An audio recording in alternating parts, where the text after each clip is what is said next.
మనలో చాలామందికి ఈ క్షుద్ర శక్తులు, తాంత్రిక శక్తులు ఇలాంటివి నేర్చుకోవాలి, షార్ట్ కట్స్లో భగవంతుడిని సొంతం చేసుకోవాలి, భగవంతుని తగ్గించేసుకుని వాటితో మన కోరికలు తీర్చుకోవాలని చాలామందికి ఉంటుంది. ఆ దిశగా కొంతమంది ఎక్కడెక్కడికి వెళ్ళి ఎవరు నేర్పుతారు క్షుద్ర శక్తులు, తాంత్రిక శక్తులు ఇవన్నీ కూడా అది అసలు కరెక్టా కాదని కూడా లేకుండా చాలా ప్రమాదాలు కూడా కొని తెచ్చుకుంటూ ఉంటారు అన్నమాట. ఈ క్షుద్ర శక్తులు, తాంత్రిక శక్తులు అంటే వామాచారాలు అంటారు. ఆధ్యాత్మిక పరిభాషలో చెప్పాలంటే ఈ షార్ట్ కట్స్లో లలితా సహస్రం, ఈ విష్ణు సహస్రం చదువుకుంటూ ఎప్పుడూ బాగుపడేవాళ్ళం. ఈ పూజలు చేసుకుంటూ గణపతి నవరాత్రులు అంటే ఈ క్షుద్ర శక్తుల్లో ఏదైనా ఒక యక్షిణిని కానీ, ఒక కామపిశాచి కానీ, కర్ణపిశాచి కానీ సొంతం చేసుకుంటే వాళ్ళ సాయంతో వింటూ ఉంటారు, అక్కడక్కడ వింటూ ఉంటారు, చదువుతూ ఉంటారు, పెద్దలు చెప్పుకుంటూ ఉంటారు. అవి చేసుకుంటే చాలా షార్ట్ కట్స్లో చాలా పైకి వెళ్ళిపోవచ్చు, దేనైనా మనం అనుకున్నది సాధించవచ్చు అని ఒక పిచ్చి భ్రమల్లో ఉంటారు చాలామంది. అది చాలా తప్పది. దాని గురించే ఒక కథారూపంలో ఒకటి చెప్దాం అనేది ఇవాళ నా ఉద్దేశం. కర్ణపిశాచి అదంటే అది ఒక విద్య, ఒక తాంత్రిక విద్య అనుకోవచ్చు, లేదంటే క్షుద్ర విద్య అనుకోవచ్చు. ఆ కర్ణపిశాచి అలాగే యక్షిణి అని కూడా అంటారు అన్నమాట. అంటే ఒక యక్షిణి అనే ఒక పిశాచం వచ్చి మన చెవిలో మనం ఏం పడితే చెప్పేస్తుంది అనమాట. అంటే ఇప్పుడు నేను చేయమని కాదు ఉద్దేశం, అలాంటివి ఉన్నాయని చెప్పడం నా ఉద్దేశం. ఏంటంటే ఇప్పుడు మనం ఏదైనా అడిగితే అది ఏంటి, అది ఎలా దొరుకుతుందంటే ఈ కర్ణపిశాచి వచ్చి చెవిలో చెప్తుంది. ఇప్పుడు ఆ ఎదురు వ్యక్తి మనసులో ఏముందంటే ఈ కర్ణపిశాచి గ్రహించి మనకు చెప్తుంది, చెవిలో చెప్తుంది. ఈ కర్ణపిశాచి ఎవరికి కనపడదు, దాన్ని మనం మన శక్తుల్లో పెట్టుకుంటాం అన్నమాట. ఆ కర్ణపిశాచి యొక్క ఆ మంత్రాలు ఏవో ఉంటాయి, అవి ఇలాంటి క్షుద్ర శక్తులు అలాగే చెప్పే వామాచారాల గురించి నేర్చుకునే వాళ్ళ దగ్గర నేర్చుకుని వాటిని సొంతం చేసుకుని కర్ణపిశాచాలని, ఇలాంటి చాలా పిశాచాలు, చాలా రకాల విద్యలు ఉంటాయి, అవి చేసుకుందామని ఉంటారు అన్నమాట. అయితే ఒక ఊరిలో ఒక పండితుడు ఉంటాడు, ఒక సిద్ధాంతి ఉంటారు, పరంధామయ్య అని ఒక శాస్త్రి గారు అంటారు. ఆయన పరంధామయ్య శాస్త్రి గారు, ఆయన భార్య ఎప్పటి నుంచో వాళ్ళ ఇంట్లో వచ్చినటువంటి శివ పంచాయతీ అంటే విగ్రహాలు, వాటికి పూజలు చేసుకుంటూ, అభిషేకాలు చేసుకుంటూ, నమ్మకం చమ్మకం అలాంటివి మహన్యాసపూర్వకంగా లింగాచరణ చేసుకుంటూ చాలా గౌరవంగా ఆ ఊరిలో సిద్ధాంతిగా అందరికీ మంచి చెడులు చెప్తూ ముహూర్తాలు పెడుతూ ఆ పరంధామయ్య శాస్త్రి గారు అలా జీవితం చాలా సంతృప్తికరంగా ఆ ఊర్లో వాళ్ళందరి ఆదరణతో అందరికీ తల్లో నాలుగులా ఉంటూ వాళ్ళందరికీ మంచి చెప్తూ, మా శాస్త్రి గారి దయవల్ల మేము అంతా బాగున్నాం అని మాకు మంచి చెప్తున్నారు, మాకు మా పిల్లలకి ముహూర్తాలు పెడతారు, చల్లగా ఉన్నారని చెప్పి శాస్త్రి గారికి ఆ ఊర్లోనే కాకుండా చుట్టుపక్కల కూడా చాలా మంచి పేరు. ఆయనకు తగ్గటి ఇల్లాలు ఆవిడ శాంతమ్మ గారు అని చెప్పి ఆవిడ ఉంటారు. ఇద్దరు చాలా చాలా చక్కగా ఉన్నారు. పిల్లలు ఎక్కడో వెళ్ళి తిరుపతి లాంటి చోట్ల వేద విద్యాభ్యాసం చేస్తారు, వాళ్ళిద్దరూ ఉంటారు. ఆ ఊర్లో కర్ణాలు కానీ, మున్సబులు కానీ, పంచాయతీ పెద్దలు కానీ కూడా గురువు గారని కీర్తింపబడుతూ ఉంటారు. ఒకసారి ఆయన ప్రతి నిత్యం పొద్దున్న లేచి బ్రహ్మముహూర్తంలో పూజాది కార్యక్రమాలు, అభిషేకాలు, వాళ్ళ పరంపరలు అంటే వాళ్ళ తాతగారు ముత్తాతల దగ్గర నుంచి ఏమైతే వచ్చాయో ఆ విగ్రహాలకి అన్నిటికీ పూజలు చేసుకుని ఆ తర్వాత కాస్త ఏదైనా పలహారం తీసుకుని ఆ ఊర్లోకి వెళ్ళడం, ఆ రామాలయం ఎక్కడ కూర్చోవడం, జనమంతా వచ్చి వాళ్ళ ఇంట్లో మంచి చెడు, మా అమ్మాయి పెళ్ళి అయిందని అవ్వలేదండి, ఏం చేయాలని అలా మంచి చెడు అడుగుతారు. ముహూర్తాలు పెట్టి వాళ్ళందరి అంటే అందరి శ్రేయస్సు కోరి ఉంటూ ఉంటాడు శాస్త్రి గారు. సరే అలా ఒకరోజు మాస శివరాత్రి అని చెప్పేసి ప్రతి నెల మాస శివరాత్రి వస్తుంది. ఆ రోజు పొద్దున్నే లేచి పద్ధతిగా మహాన్యాసపూర్వక ఈ రుద్రాభిషేకాలు అవి చేసి ఆయన చేయాల్సిన పనులు అవన్నీ చేసుకుని పరంధామయ్య శాస్త్రి గారి భార్యతో ఏం చెప్పారు అంటే, శాంతమ్మ ఇవాళ మహాశివరాత్రి కదా శివుడిని మనం విశేషంగా అభిషేకాలు అవి చేసాం, గారెలు చేసి నైవేద్యం పెట్టి స్వామివారికి నివేదించు, అది ఎవరైనా వస్తే కూడా ప్రసాదంగా పెట్టు అని కూడా అన్నీ చెప్పాడు. నేను అలా శివాలయం దాకా వెళ్ళి వస్తానని పరంధామయ్య శాస్త్రి గారు వెళ్ళిపోయారు. ఈలోగా ఒక రంగన్న అని ఒక పాలేరు వచ్చాడు. ఒక 25-30 ఏళ్ళు ఉంటే ఈయనకి కూడా తెలుసు ఆ పాలేరు రంగన్న అంటే. ఈయనది కూడా ఈయన పనులు చేసి పెడుతూ ఉంటాడు, ఆ కర్ణగారి పొలాల్లో ఎక్కడ పని చేసుకుంటాడు. వాడు ఈ గారెల వాసన ఇంటి నుంచి రావడం చూసి ఇంటికి వచ్చాడు. వచ్చి అమ్మ శాంతమ్మ అని పిలిచాడు. అలవాటు ప్రకారం వాడికి అలవాటే, ఆ ఊర్లో వాడికి ఎంత ఉంటాయో 20-25 ఏళ్ళు ఉంటాయేమో అంతే. అంటే బయటకు వచ్చి చూసింది. అయిరా రంగన్న ఏమిటి అంటే, అమ్మ గారెలు చేసినట్టు నా పెట్టమ్మా 4 అన్నాడు. అంటే ఉండరా పెడతానని చెప్పి వెళ్ళి ఆ గారెలు 4 గారెలు ఒక ఆకులో వేసి ఆవిడ చేసిన అల్ల పచ్చడి, కొబ్బరి పచ్చడి వేసి పెట్టింది. వీడికి బాగా నచ్చాయి గారెలు రంగనకి. నచ్చిన వెంటనే ఇంకా ఈయన శాస్త్రి గారు భోజనంగా రాలేదు, ఎవరు తినలేదు, ఇలా 4 పెట్టాడు కదా అనుకుంది ఆవిడ. సరిపోతాయి మామూలుగా అయితే. వీడికి బాగా రుచిగా ఉండి అమ్మ ఇంకో 4 పెట్టమ్మా అన్నాడు వీడు రంగన్న. ఒరే ఇప్పుడు నేను ఎక్కడి నుంచి పెట్టను, అన్నీ నీకే పెడితే అలాగా అవేమి లేవు అని చెప్పేసింది ఆవిడ మామూలుగా. ఎందుకంటే నా శాస్త్రి గారు ఇంకా భోజనంగా రాలేదు. ఎలా అంటే వాడేమన్నాడు రంగన్న, అమ్మ నువ్వు పెట్టపోతే నువ్వు అబద్ధం చెప్తున్నావు, ఇంట్లో నీకు ఇంకా 23 గారెలు ఉన్నాయి అన్నాడు. 23 గారెలే, భలే ఉన్నావురా నువ్వు అని చెప్పేసి, ఆగు అడిగావు కదా ఇంకో 4 పెడతాను ఇంట్లోకి వెళ్ళింది. వెళితే బేసిన్లో ఆ గిన్నెలో చూస్తే కరెక్ట్గా చేసిన 23 గారెలు అలా అక్కడ ఉన్నాయి. వీడు కరెక్ట్గా 23 గారెలు ఉన్నాయని ఎలా చెప్పాడు అని ఇంకో 4 తెచ్చి అప్పటి నుంచి ఆవిడ ఆశ్చర్యంలో పడింది. మన ఇంట్లో వండిందని నాకే ఎన్ని వేసాను గారెలు గుర్తులేదు, వాడికి 4 పెట్టాను కరెక్టే, 23 ఉన్నాయని లెక్క ఎలా చెప్పాడని చెప్పేసి ఆశ్చర్యపోతుంది. వాళ్ళ ఆయన వచ్చినట్టు చెప్పాలి, వీడు ఇలా కరెక్ట్గా ఎలా చెప్పాడు జోస్యం చెప్పినట్టు, మన ఇంట్లో ఒక ఒంటింట్లో నైవేద్యం పెట్టిన గిన్నెలో 23 గారెలు ఉన్నాయి ఎలా చెప్పాడని చెప్పి ఆవిడ సందేహం వచ్చింది. ఆశ్చర్యంగా సంభ్రమాశ్చర్యాలు నాకు కలిగాయి. తర్వాత వాడికి 4 పెట్టి ఇంకో 4 తినరా ఉన్నాయిలే కానీ, అవును నీకు మా ఇంటి లోపల 23 గారెలు ఉన్నాయని నువ్వు ఎలా ఏదోలేమ్మా ఏదో చెప్తాను తోచిందని చెప్పి వాడు ఆన్సర్ చెప్పకుండా దాటేసేసి వాడు ఇంటికి వెళ్ళిపోయాడు ఇంకో 4 గారెలు తిని. అది 23 గారెలు ఎలా తెలిసింది చెప్పలేదు వాడు ఇంతకీ ఆ రంగన్న.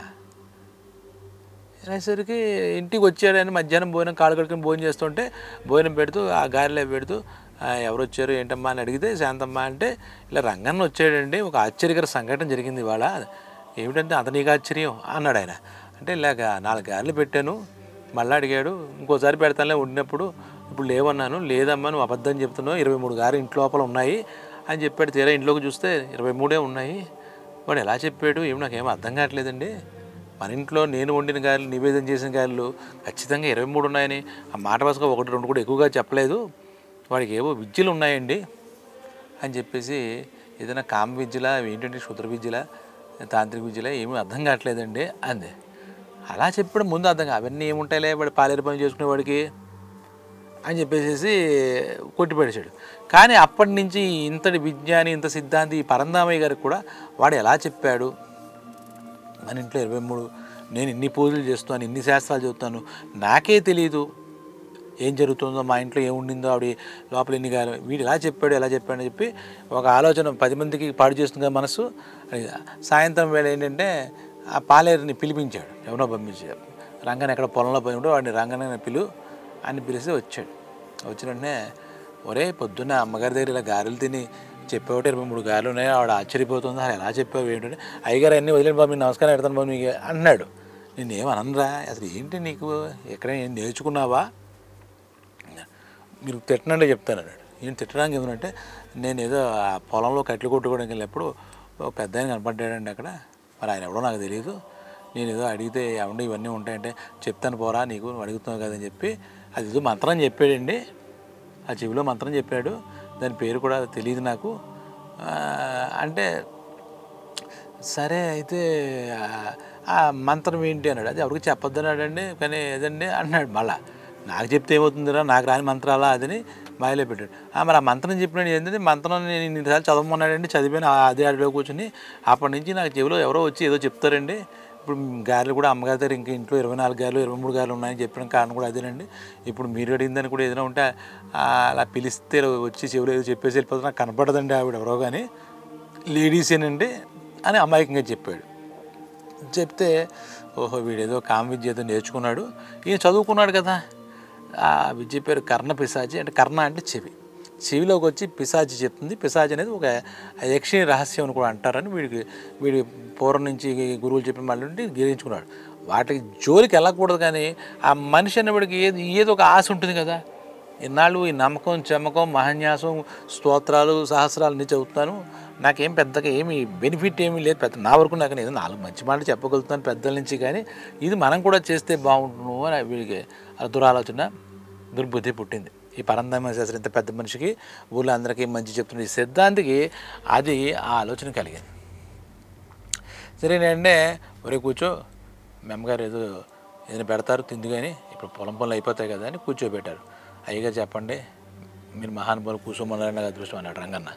సరే ఆయన చెప్పింది నీకు అడవిలో ఎవడో కలిసి అన్నావు కదా, అదేం చెప్పాడు, ఆయన నాకేం వద్దని చెప్తే మీకు చెప్పేస్తానండి అని ఏవో మంత్రాలు ఓం హీమా బట్టని ఇలా చెప్పాడండి, నేను అవుతుందా లేదని నాకు ఆ నమ్మకం లేదండి, కానీ చదివాను నిజంగా కూడా ఎప్పుడు కూడా మీతో మాట్లాడకుండా ఏదో మంత్రం చెప్తే వచ్చేద్దండి, చెవిలోకి వచ్చేద్దండి బాబు, మీకు తెలియదు ఏ మాట్లాడితే చెప్పేస్తుంది నాకు, కొంచెం నాకు భలే ఉందండి అన్నాడు.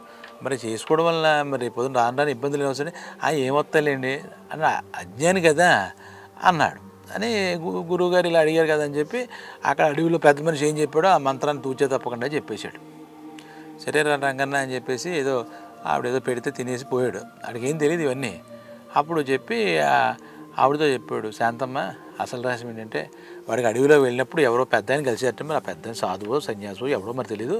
ఈడేదో అడిగితే ఆయన ఏదో మంత్రం చెప్పేట, బహుశా దాన్ని బట్టి చూస్తే దాని లక్షణాలు బట్టి చూస్తే అది ఒక కామ విద్య, ఒక యక్షిణీ విద్య, క్షుద్ర విద్య, ఇంకా మాట్లాడి తాంత్రిక విద్య, వీటిని వెళ్ళకూడదు. కానీ అడిగాను, నాకు ఏదో బుద్ధి పుట్టింది, ఆ బుద్ధి అలా పుట్టి అని చెప్పేసి అన్నాడు భార్యతో. ఎవరు మంచి పని అండి, దెయ్యం ఏది దేవత ఏంటి, ఆవిడ ఎవరో మనకు తెలియదు కదా, పిలవండి మీకేనా పనికి వస్తుందేమో, ఎదురు వ్యక్తులకి ఎలాగ వాళ్ళు చూసి మంచి చెడు చెప్తున్నారు కదా, ఇంకా ఈజీగా మీ చెవులో అదేదో చెప్తే మంచి చెప్తే మీకు వచ్చేసి మీకు హెల్ప్ చేస్తుంది, మీ పక్క వాళ్ళకి కూడా హెల్ప్ చేస్తుంది కదా, కన్నపిశాచి జరగబోయేది చెప్తుంది, ఎక్కడేముందో ఒకటి చెప్తుంది, ఉపకారం అవుతుంది తప్పేం లేదు కదా, మీరు ఏదో పేర్లు పెట్టి కన్నపిశాచి అది యక్షిని చాలా దారుణం అని చెప్తున్నారు కాబట్టి మీరు ఎలా కంగారు పడుతున్నారు అంటే, కాదే శాంతమ్మ, ఇది క్షుద్ర విద్య, చాలా ప్రమాదంలో పడేస్తుంది మనిషిని, రకరకాల ఆశలు క్రియేట్ చేస్తుంది, ఇటువంటి వాటి జోలికి పోకూడదు పరందామని చెప్పాడు. శాంతమ్మ అలా కాదండి, ఒకసారి చూడండి, మీకంతా విచక్షణ ఉంది కదా, మీకు విచక్షణ ఉన్నప్పుడు మీరు ఏది చేసినా పర్వాలేదు కదా అని కూడా నాతో చెప్తాడు. కానీ భార్య ఏంటంటే కొంచెం ఆవిడకి అప్పటి నుంచి నీ టెన్షన్ ఉంది, వాడు 23 గారులు ఉన్నప్పటి నుంచి ఉంది కదా, లేదు మీకు అన్ని సర్వశక్తులు మీకే ఉన్నాయి, అది మిమ్మల్ని ఏం చేస్తుంది, మీరు భయపడక్కర్లేదు, అంతకాలతో అవతల బొమ్మంటారు, తెచ్చేసి సీసాలో బంధించేయగలరు, మీకు అంత శక్తి ఉందని ఆయన పరంధామ శాస్త్రి గారిని బలవంతం పెట్టింది, ఇంకా మాడితే రెచ్చగొట్టింది. సరే పొద్దున్న ఆ పూజ టైంలో పిలుద్దాంలే, చూద్దాం అది ఏం జరుగుతుందో అని చెప్పేసి పూజలో కూర్చున్నాడు. పొద్దునే ఈవిడికి ఆత్రంగా ఉంది. ఈవిడికి ఆత్రంగా ఉంటే పొద్దునే అది వచ్చేస్తుంది, భర్త చెవిలో ఏదో చెప్తుంది, ఏదో అద్భుతాలు జరిగిపోతాయని ఆశతో ఉందన్నమాట శాంతమ్మ. పొద్దున్నే ఈ హోమం నమ్మకం చమకం ఇవన్నీ చేయాల్సిన నిత్య పూజలు చేసిన తర్వాత ఈవిడ బలవంతం పెట్టలేక అంటే ఒకసారి చూడండి పిలవండి అని ఆవిడ బలవంతం పెట్టింది. భార్య అలా అడుగుతాం కానీ ఆ మంత్రం ఏదో జపించాడు. మామూలుగా జపిన వెంటనే ఆ కామపిశాచి భస్మం అయిపోయింది. అయితే కామపిశాచి భస్మించి బొమ్మల్లో బయట నిలబడింది. అది కామపిశాచి బయట నిలబడింది, ఇంట్లోపలికి రావట్లేదు. అక్కడి నుంచి బయట నుంచి శాస్త్రి గారు, పరంధామ శాస్త్రి గారు అని ఒక కీచు గొంతుగా అరుస్తోంది. ఎవరు లోపలికి రా, పూజలో ఉన్నాను, లోపల గదిలో కూర్చో అని చెప్తాడంటే ఈయన కోసం అందరూ వస్తారు కదా ఆ కన్సల్ట్ చేసిన విధానంలో. అలా పిలిచేసరికి కాదు శాస్త్రి గారు మీరే ఒక్కసారి బయటికి రండి అంటుంది. వాళ్ళ ఆవిడేమో ఏమిటి అసలు ఏదో కాంపిసాచి ఏదో మొత్తం ఏదో శక్తిని ఏదో పిలుస్తుంటే ఇలా చేస్తుంటే ఎవరు పిలుస్తున్నారు అని కూడా ఆవిడ అనుకుంటుంది. వచ్చి చూడమంటే బయట ఆవిడకేం కనపడలేదు. ఈ కర్ణపిశాచి అనేది ఎవరికి కనపడదనమాట. అక్కడ ఎవరు కనపడలేదండి అని. సరే ఈయనకి వినపడుతోంది, శాస్త్రి గారు ఒకసారి బయటికి రండి, పిలిచారు కదా మీరే పిలిచారు నన్ను అంటుంది. అప్పుడు నువ్వు లోపల రా అన్నాడు. అయితే ఒక పని చేయండి, మీ ఇంట్లో ఉన్నటువంటి పూజా విగ్రహాలు, పూజ సంబంధించిన అన్ని వస్తువులు ఏమీ లేకుండా బయటపడేయండి, అప్పుడే నేను లోపల రాగలుగుతాను. మీ ఇంట్లో మీరు పూజించే శివలింగాలు కానీ ఆ విగ్రహ దేవతామూర్తులు కానీ ఎవరైనా ఉంటే నేను లోపల రావడానికి నాకు అవకాశం ఉండదండి, ఆ శక్తి నన్ను అడ్డుకుంటుంది, అవన్నీ బయటపడేయండి, ఆ శక్తి ముందు నేను నిలవజాను అంటాడు. అప్పుడు ఈయనకి రియలైజేషన్ అవుతుంది, ఇలా చెప్తుంది అని చెప్పి శాంతమ్మ కూడా చెప్తాడు. మనల్ని ఎప్పటి నుంచో ఈ దేవతలు రక్షిస్తూ వస్తున్నారు, మనమే అత్యాశకు పోయి అజ్ఞానానికి పోయి ఒక పిశాచాన్ని తెచ్చుకుందాం అనుకున్నాం. ఇప్పుడు కూడా చెప్తోంది మన ఇంట్లో దేవతల విగ్రహాలన్నీ బయటపడేయమంటున్నాడు. ఈ శివ పంచాయతీని ఏవైతే ఉంటాయి, శివుడు శక్తి విష్ణుమూర్తి ఈ మొత్తం ఈ శక్తి ఇవన్నింటిని బయటపడేస్తే అది లోపలికి వచ్చి నా చెవిలో ఏదో చెప్తుందట, మరి అలా చేయమన్నాడు.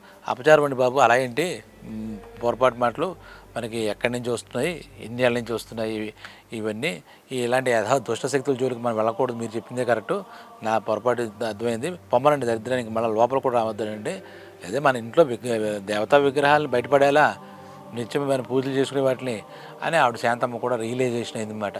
అప్పుడు ఆయన కూడా రియలైజేషన్ అయ్యి ఎప్పటి నుంచో ఈ బలం పాజిటివ్ ఎనర్జీని ఈ ఇంట్లో అభిషేకాలు హోమాలు చేసి నిక్షిప్తమయ్యి మా పెద్దల నుంచి ఇలా ఉంది, దానివల్లే నాకు వాక్శుద్ధిగా వచ్చింది నోటికి, ఆ వాక్శుద్ధి రావడం వల్లే వాక్శుద్ధి రావడం వల్లే ఇప్పుడు ప్రజలందరికీ మీ అమ్మాయి పెళ్ళి అయిపోతుందని ఏ రకంగా ఆశీర్వదిస్తే మీ అబ్బాయికి ఉద్యోగం అవుతుంది, అందుకే నన్నే దేవుళ్ళగా గుర్తిస్తున్నారు, ఇప్పుడు ఈ దరిద్రం నాకెందుకు, ఈ నెగిటివ్ ఎనర్జీ, ఈ కన్నపిశాచి లేదా ఏదో పేరు దానికి, అంటే ఈ నెగిటివ్ ఎనర్జీ జోలికి వెళ్ళకూడదు, ఎవరు కూడా షార్ట్కట్స్లో గొప్పవాళ్ళు అయిపోవాలని లేదన్నా ఈ దరిద్రాన్ని తెచ్చుకుని కన్నపిశాచి తీసుకొస్తే దానికి కక్ష వస్తే మన పీక నొక్కేచ్చది, మనల్ని చంపేయచ్చు.